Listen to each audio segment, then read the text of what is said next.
Hello friends, welcome to GS Core, and this is our initiative of one day one answer. So what we will be doing today is discussing the subject of internal security, and in internal security our focus will be on the theme of money laundering. So here today I will be taking you through the parameters on which questions are asked, and therefore while reading your focus should be on these particular parameters in money laundering. In internal security there are 4 to 5 themes, basically speaking, not more than that. And if you take into consideration the questions being asked, there are 2 to 3 questions every year being asked on internal security. Alright, 2, 3, 4, that is the variation of questions being asked in internal security in paper 3. So what happens is every 2 years question on a particular theme repeats. And if you take into consideration the demand of the question basically is around few dimensions. That dimensions on money laundering we will be looking into today. We will also take into consideration one PYQ. So if I take into consideration money laundering, if I focus upon money laundering, now the first thing that you should know while studying and while writing the answer also is definition of money laundering. Is basically the definition of money laundering. It is important to define the central theme, central concept. All right, we will do it. सबसे पहले let me first showcase the dimensions, and then we will get into the detailing of those dimensions. So definition आ गया. उसके बाद में what you have to also know is stages of money laundering. There are basically 3 stages of money laundering, and that you have to basically know. After that, what we have to do is provide for impact.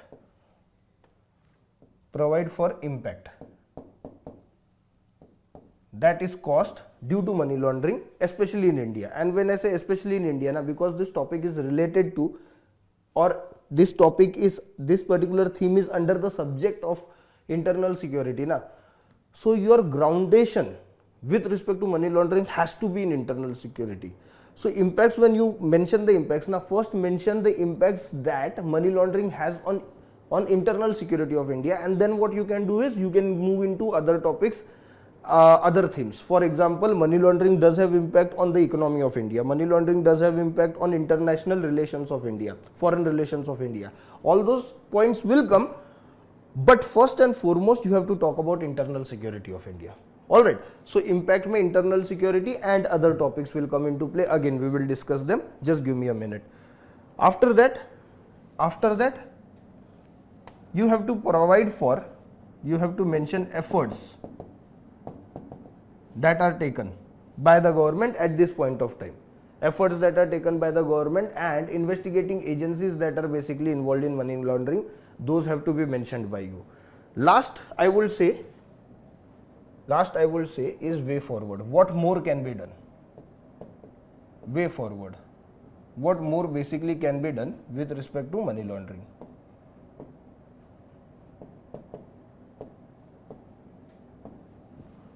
So these are the 5 dimensions basically. These basically are the 5 dimensions that you have to take into consideration. Chalo, let us now start with definition of money laundering. Definition. So what basically is money laundering? Money laundering is process of concealing the origin of illegally obtained money to make it appear legitimate. Process of concealing illegally obtained money. The source of, process of concealing the source of, let me rewrite it. Process of concealing illegally obtained money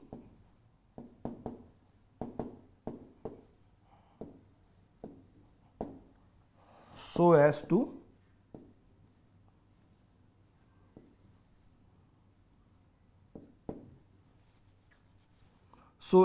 distinguish it, disguise it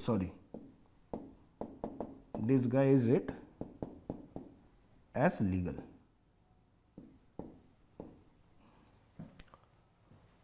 that basically is the definition of money laundering. Okay, so it is a money that is obtained illegally, but then what you do is you make it go through a process through which you could show its legitimate source. You can basically show that the money that you have obtained is basically legitimate. That basically is money laundering. What are the stages? First stage is placement. Stages में the first stage is placement. Placement का मतलब है once the money laundered, ठीक है, once the black money is initiated into the system. Placement basically is initiation of that money into the system.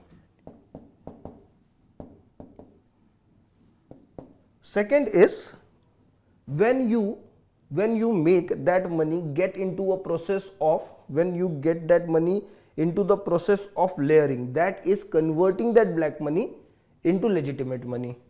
Second is layering. Second basically is layering. Second process basically is layering. And third basically is integration of that black money, integration of that black money into legitimate economy, into the legitimate economy. All right. So these are basically the stages of money laundering. First is initiation.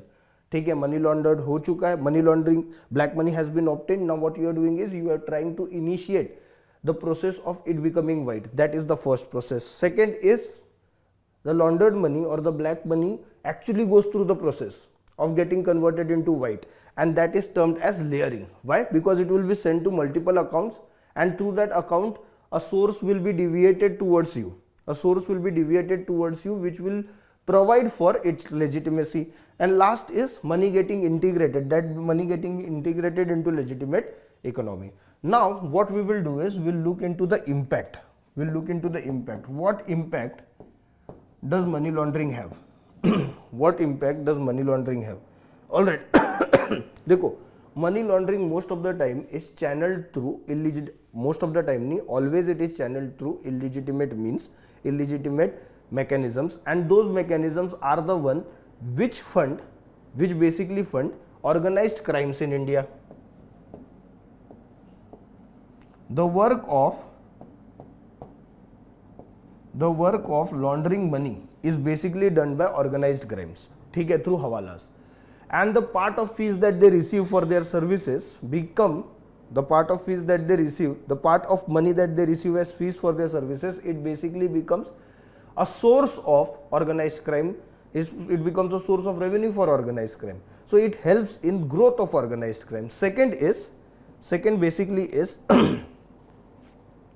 terrorist organizations. Other outfits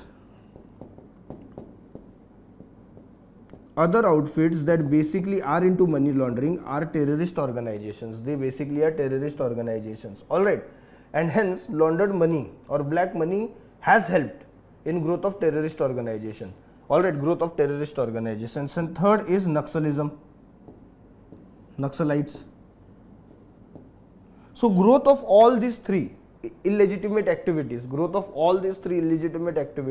illegitimate sectors I would say, is because of money laundering. And you can also connect it to growth of other types of crimes, for example smuggling. So where is the capital with respect to other types of crime coming? It is coming from black money. It is coming from fees received for the purpose of navigating that particular black money into legitimate economy. Other sectors, if it has to be taken into consideration, so obviously economy is a sector which gets affected because black money is something that is unaccounted for, or it does not come into the lens of government. It does not basically come into the net of government. There is no tax paid on it, and therefore welfare of the country and development of the country, what happens to it is that gets compromised. All right, it also basically undermines legitimate financial institutions. Legitimate financial institutions, their reputation basically is undermined. Their standing basically is underlined by laundered money, because most of the times this laundered money is also used for the purpose of providing illegal loans. All right.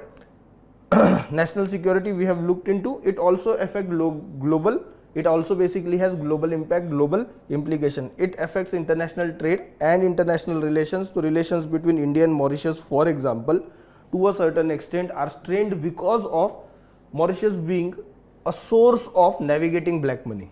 Mauritius being a source of navigating black money. It involves cross-border transactions. It basically involves cross-border transaction. It involves creation of offshore. It involves creation of offshore tax havens. For example, we just spoke about Mauritius. There is also Cayman Islands. There is also Isles of Man. All right. There are also other countries in the Caribbean. Smaller countries in the Caribbean. 2 examples will be more than enough. 2 examples basically will be more than enough. What it also results into is flow of foreign currency out of India. To an extent, flow of foreign currency out of India. It also basically leads to creation of havens, creation of basically those havens which would protect economic offenders from India, Okay. Now looking into what government basically has done over the period of time. So first thing is, we will here talk about the laws involved that prohibit money laundering, stop money laundering or punish money laundering. The first here is Prevention of Money Laundering Act, a specialized law made for the purpose of countering money laundering. What it does is, first and foremost, it defines money laundering as a criminal offense and it empowers investigation. Into such case and also provides the right to confiscating the property of people involved. So definition as crime. Second thing that PMLA does is, it empowers agencies to investigate and confiscate property.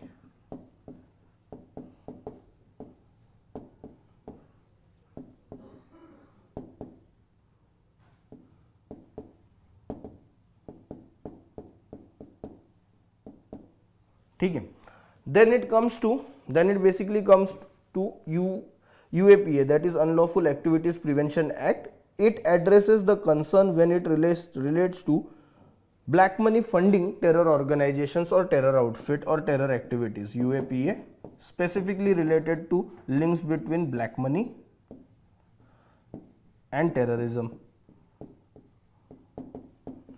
And then we have FEMA, that is Foreign Exchange Management Act, which regulates cross-border money flow to prevent illegal or illicit financial activities. FEMA, the focus of FEMA is cross-border. It is cross-border flow of money.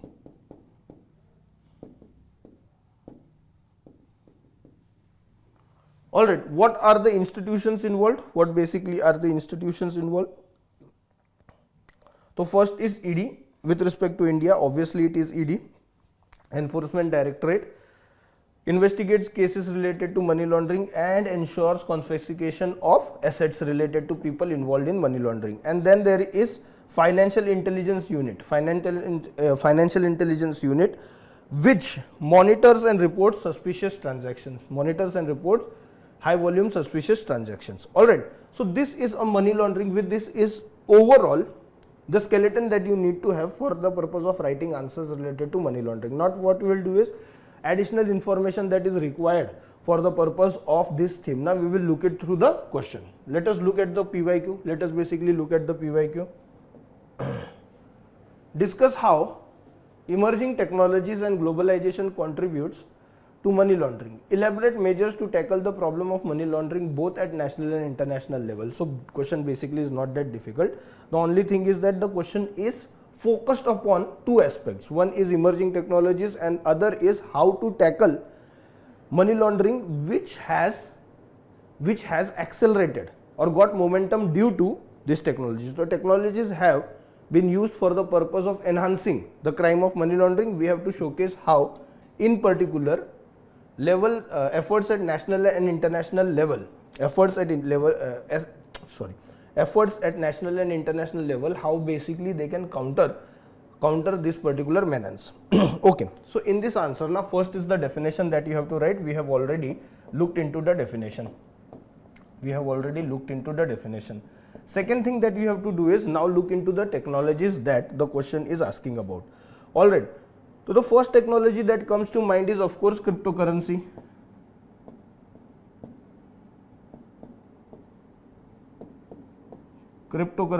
All right, why cryptocurrency? Because it is alternative to existing legitimate means of investing money, and second is it is basically unregulated. All right, the way in which crypto market works is it is not under regulation at this point of time of many governments in the world, most of the governments in the world. And second, what do we see with respect to crypto market, my dear friends, is basically what we see with respect to crypto market is it is also not under vigilance of or supervision of any international organization. All right, any international organization as such. Second, encrypted conversations. So the apps that we use, apps that basically are used for the purpose of communication, what happens with respect to those apps? They cannot be taken into consideration, or there cannot be basically a vigilance over them. Why? Because they are end-to-end encrypted. So encrypted conversations or encrypted communications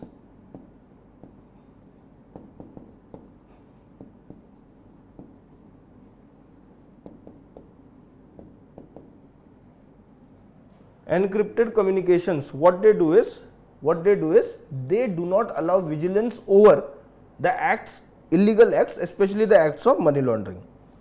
Second is large volume of digital transactions that are basically layered digital transactions. So what technology has done is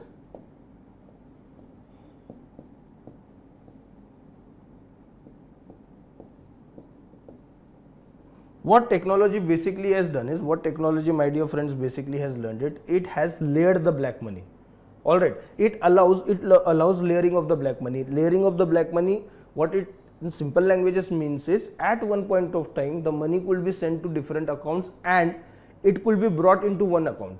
All right, it could be brought into one account at the same time. So complicated transactions, complex transactions, because of digitalization, what happens is they can be done with one click, and therefore tracing them is basically difficult.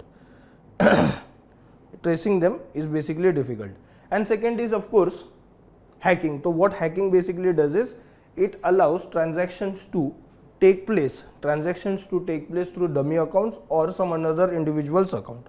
So that basically leads to money laundering being carried out. Globalization has contributed. How has globalization contributed? So contribution of globalization.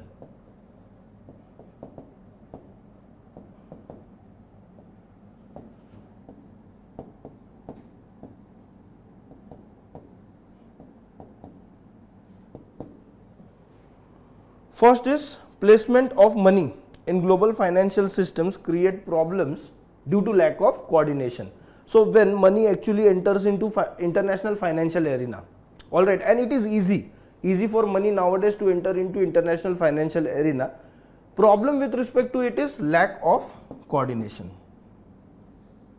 देखो यहाँ पे है ना, what we see is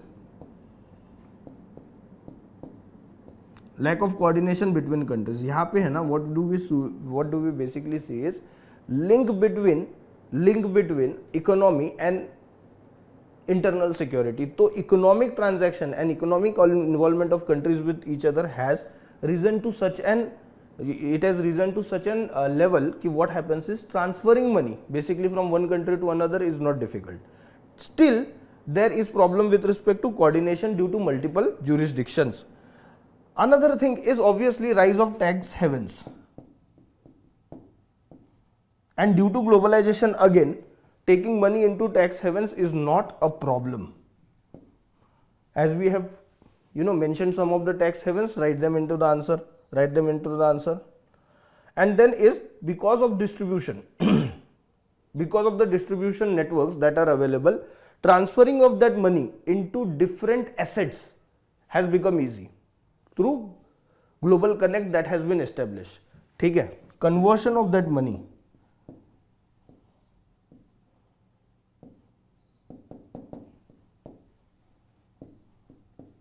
into assets has basically become easy. All right, now what what basically are the measures taken at national and international level? So at national level, of course, there is PMLA Act, which we have just discussed. After PMLA Act, there is also FEMA. So FEMA and PMLA have to go in. Then you also have to bring Financial Intelligence Unit India, which basically we have already discussed. So that is another effort basically taken. One more thing that has to be done is RBI's know your customer norms have to be stricter. As we go along now, it has to be strictly applied. RBI's know your customer norms have to be strictly applied. Other than that, at international level, what basically can be done? National wala we have already discussed. International level pe what has to be done? So Vienna Convention has to be strictly applied. So there has to be consensus among the countries. There basically has to be consensus among the countries for the purpose of taking Vienna Convention seriously and implementing the results of that particular convention. So it makes it obligatory for signatory state to criminalize money laundering. That has to be at UN and other regional forum, that has to be discussed. All right. Second is Financial Action Task Force. Which basically looks into money laundering and connect it has with terrorism. Financial Action Task Force, its recommendations that has been, those recommendations basically that have been set for the purpose of, recommendations set by it for the purpose of effective implementation of legal, regulatory and operational measures have to be implemented by the countries. They basically have to be implemented by the countries. All right, and they have to be monitored also. They basically have to be monitored also. All right. इसके बाद OECD forum has adopted convention against money laundering. It supports appropriate safeguards, access to tax administration in suspicious transactions based on information received.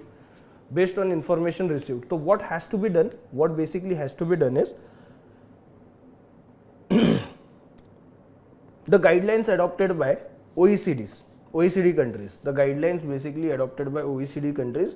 Those guidelines have to be studied by other countries and if possible by regional organizations like BIMSTEC or say by SAARC or by ASEAN, and those particular guidelines, depending upon their adaptability to the regions, other regions of the world, they can be accepted. They basically can be accepted. All right. They set the highest standards when it comes to tackling money laundering, and they have to be therefore taken into consideration by other regional groupings. So this is what your answer will be with respect to money laundering. Question will be provided to you in the comment section. Please do answer it. We will have a discussion over money laundering today in the evening. All right. Thank you so much, guys. Bye.